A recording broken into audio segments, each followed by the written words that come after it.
class of social science wherein we are doing the revision work. So children, after revising for history first chapter, civics first chapter, I thought to continue with civics since it has deep connectivity, wherein after studying the Indian Constitution, we should know the importance of the second chapter, that is understanding secularism. So in today's class and for this time, we are going to start with the revision of second chapter civics, understanding secularism. Children, for you to take a note of what I am saying, and then you will get to know the importance of this chapter. Now, members of one religious community either persecute or discriminate against the members of other religious communities. These acts of discrimination, are you understanding my point? When one religious group starts discriminating the other religious group, it happens majorly when the one religion is given official recognition by the state at the expense of all other religion.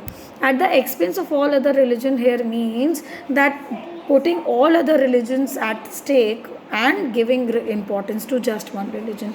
So when this condition takes place, then obviously other religious groups are going to take rebellious actions, and they discriminate between their religious groups and the other religious groups. So all forms of domination related to religion should end. This is the essence of secularism.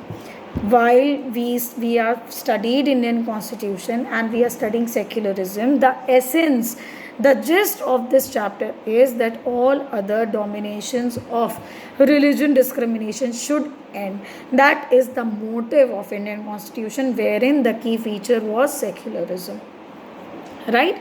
Now I will give you a brief introduction to this chapter, children. What is secularism? India adopted a strategy of separating the powers of religion and the power of the state. Secularism refers to this separation of religion from the state. Means power was given separately to state and power was given separately to the religion. Then the Indian Constitution allows the freedom to live by their religious beliefs and practice it. Indian Constitution has given us, the citizens of our country, this power to live our religion and abide by its practices, cultural traits and everything. So this is secularism. Now why it is important to separate religion from the state? Children, it is very important to understand. It helps the country to function democratically, keeping all the citizens together.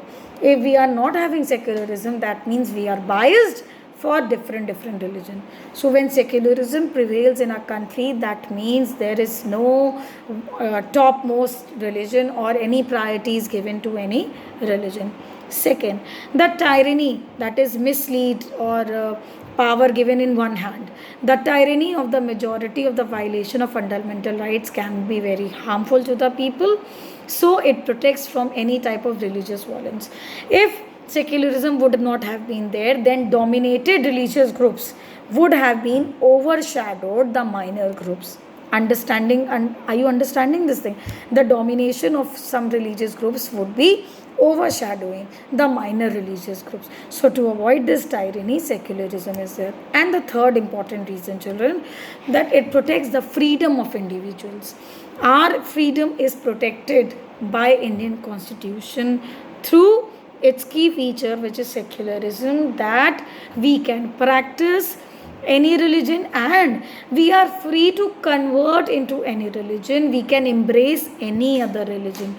It gave people the freedom to interpret religious teachings differently. So it is in our hand how we are practicing religious traits, religious customs, and we are free to change our religion, plus we are free to interpret any religious teachings differently. So I will stop for today. You are supposed to read the introduction and why it is important to separate religion from the state.